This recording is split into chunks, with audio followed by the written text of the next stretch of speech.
it's all quite hush-hush. Rare antiquities worth tens of millions of dollars stashed in a nondescript government building under lock and key. Could it be looted treasure? Well, it's a tale reminiscent of an Indiana Jones adventure, complete with mysterious foreign benefactors, international intrigue, and priceless artifacts hidden away. The decision was made just to close off that building to the public. I thought they were beautiful. They are works of art. We're talking about massive carved stone sculptures that once graced palatial tombs of mighty imperial emperors in China and Korea hundreds of years ago. Because of their massive size and exorbitant cultural value, these museum-quality monoliths are rarely seen outside Asia, but they've been hidden away in Albuquerque for years. Let's go back.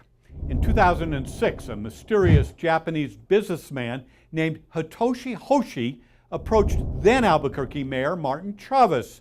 As a gesture of friendship, Mr. Hoshi offered to loan the city his priceless collection of rare Chinese and Korean antiquities. Shortly thereafter, Mr. Hoshi shipped his stone artifacts weighing 85 tons from Japan.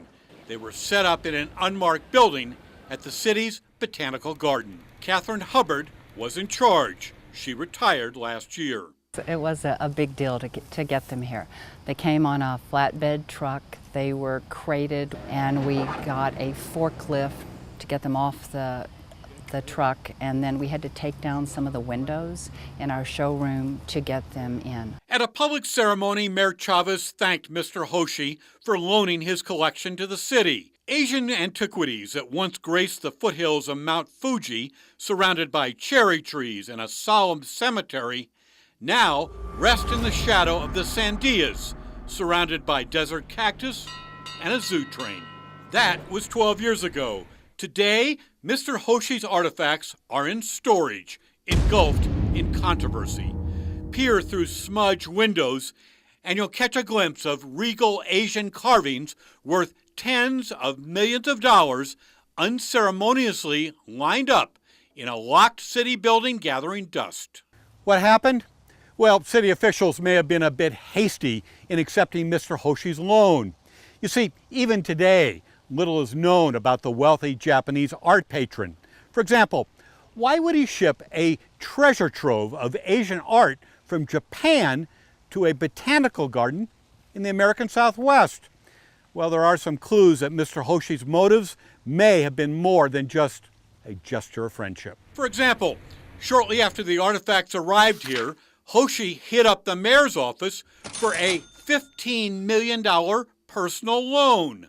Hoshi offered his art collection as collateral. The deal was never seriously considered. And at the same time Albuquerque was displaying his prized relics, Mr. Hoshi quietly offered them for sale through a Canadian art broker. The asking price, $91 million. Once the antiquities were uncrated in Albuquerque, city employees weren't quite sure what to do with them. First, Chinese and Korean artifacts don't fit in with the mission of the biopark. Second, nobody knew anything about them. They arrived without any documentation. And third, there's the question of liability. Because no one bothered to arrange for insurance, taxpayers are on the hook in case something happens to this valuable art collection. Since they were on loan to us, they were on our property, they were in our care, that the city would be responsible for any damages. Rick Janser was the city's biopark manager. He retired last year. I believe they valued them in the tens of millions of dollars, and that's not something that we really wanted to assume as under the city liabilities. The mystery behind these ancient monoliths goes back 80 years. According to Hoshi, Japanese railroad tycoon Kaiichiro Nezu acquired them from Chinese and Korean archaeological sites in 1937 during the Japanese occupation of the Asian continent. Hoshi says he bought the collection in 1961 from a private museum in Tokyo. A federal investigation determined the Hoshi statues may have been looted or stolen in the 30s from ancient Asian tombs. Chinese government representatives say China has never authorized anybody to send these relics abroad. The Korean Cultural Heritage Administration claims these statues are the cultural property of Korea. I think that the city needs to be very worried.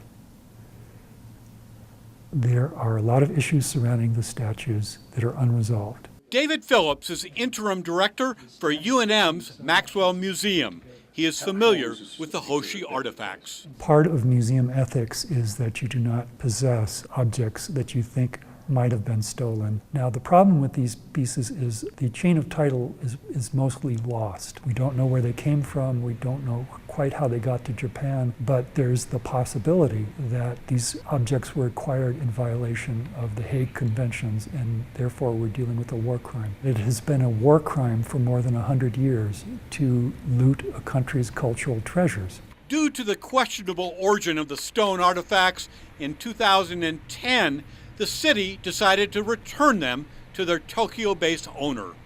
Mr. Hoshi promised to have the massive stone carvings shipped back to Japan. That was 8 years ago. Today, the valuable stone relics are still here.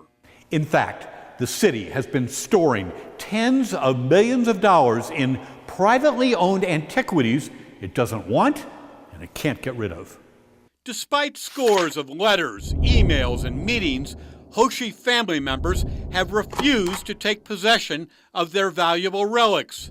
In 2014, the city decided to have a judge force removal of the Hoshi artifacts. A complaint titled City of Albuquerque versus 16 Asian stone sculptures was drafted but never filed in court. Last year, the city threatened to move the artifacts from storage to the zoo's Asian elephant exhibit. However, the incoming Keller administration decided not to put the statues on public display.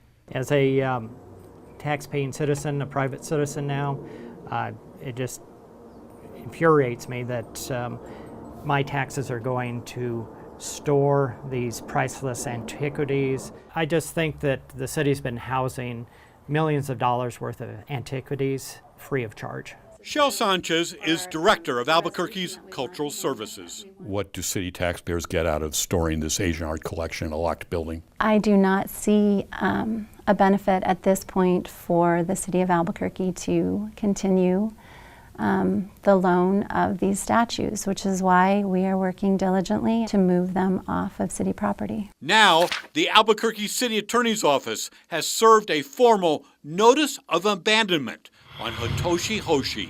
The wealthy Japanese businessman has 65 days to remove his loaned art collection from city property, or the ancient carvings will be deemed abandoned. If Mr. Hoshi fails to claim his property by the end of October, Albuquerque will assume title to the Asian art.